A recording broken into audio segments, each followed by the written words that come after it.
17 negara sudah membuka hubungan kerja dengan Indonesia. Namun khusus untuk warga Kabupaten Brebes, mereka lebih menyenangi ke negara Singapura, Taiwan dan Hong Kong. Hal ini disampaikan Tusdi selaku Kepala Bidang Hubungan Tenaga Kerja Dinas Perindustrian dan Tenaga Kerja Kabupaten Brebes saat ditemui di ruang kerjanya, Senin tanggal 8 Maret tahun 2021. Untuk rekapitulasi registrasi berdasarkan negara penempatan TKI Kabupaten Brebes pada bulan Januari tahun 2020 hingga tanggal 31 Desember tahun 2021, yakni Brunei Darussalam 9 orang, Hong Kong 215 orang, Jepang 143 orang, Malaysia 42 orang, Polandia 42 orang, Singapura 187 orang, Taiwan 532 orang. Total semua berjumlah 1.129 orang. Negara-negara tujuan yang sudah bisa dikunjungi oleh PMI atau pekerja migran Indonesia. Namun demikian, dari ke-17 negara tersebut, dari para pekerja migran Indonesia khususnya dari Kabupaten Brebes itu 3 yang diminati. Walaupun 4, tapi Malaysia sekarang tertutup sehingga orang-orang Indonesia atau pekerja migran Indonesia itu bisa berkunjung ke Singapura, ke Hong Kong dan Polandia. Itu 3 yang diminati oleh pekerja migran Indonesia. Negara-negara yang sudah buka untuk bisa dikunjungi oleh PMI, yang pertama adalah Hungaria, yang kedua adalah Hong Kong, ketiga Irak, yang keempat Kerajaan Arab Saudi, dan kelima adalah Korea Selatan, keenam Maladewa, ketujuh Nigeria, kedelapan Persatuan Emirat Arab, kesembilan Polandia, dan 10 Qatar, 11 Rusia, 12 Singapura, 13 Swedia,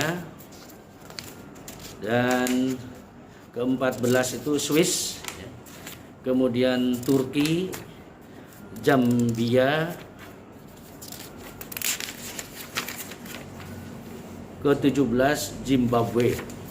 Itu negara-negara yang membuka untuk pekerja migran Indonesia. Untuk di Asia Pasifik itu sudah sangat bagus.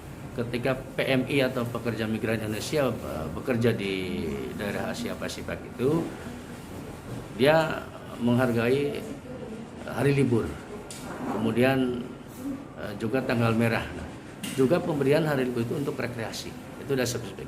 Tetapi kalau di Arab Saudi ini sedang diusahakan oleh Indonesia, diupayakan Indonesia bahwa gaji minimalnya juga sudah Indonesia ikut menentukan 4 juta sekurang-kurangnya.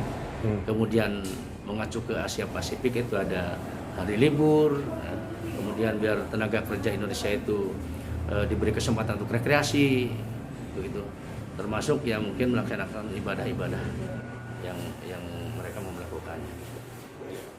Di Arab Saudi itu nanti Indonesia sudah nanti ada syarikah yang mengatur tentang PMI ya. PMI itu pekerja migran Indonesia. Itu jadi di sanalah di syarikahlah tenaga kerja itu melakukan MOU dengan pengguna pekerja Indonesia ya tentunya. Sehingga nanti ada MOU bagaimana caranya hari libur diatur, kemudian tanggal merah juga diatur, upahnya minimalnya ya ditentukan sekurang-kurangnya 4 juta. Kalau dulu kan paling hanya 2.400.000 sebagai tenaga ART itu, atau PMI informal itu saya rasa demikian. Jadi ada yang kami catat yang melalui Cisco ini ada 7 negara. Yang pertama ke Brunei Darussalam.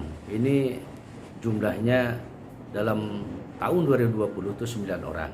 Kemudian Hong Kong ini 215, kemudian Jepang 1 yang melalui Cisco ini, Malaysia 143 dan Polandia ini 42, Singapura 187, Taiwan 532, paling banyak Taiwan. Jumlah seluruhnya pada waktu tahun 2020 itu 1.129 orang. Terdiri tenaga informal dan formal. Untuk Taiwan, pekerja migran Indonesia sementara ini tidak bisa bekerja di sana, karena di sana ada pandemi corona. Jadi hubungan tenaga kerja dengan Indonesia sementara ditutup. Sedangkan untuk Arab Saudi, dari pihak Indonesia sudah berkoordinasi, supaya ada kebijakan hari libur dan ada penempatan di salah satu wadah buruh migran di Arab Saudi, agar bisa memantau keberadaan TKI dengan sejelas-jelasnya. Dari Brebes, Teguh Aji Wiguno, melaporkan.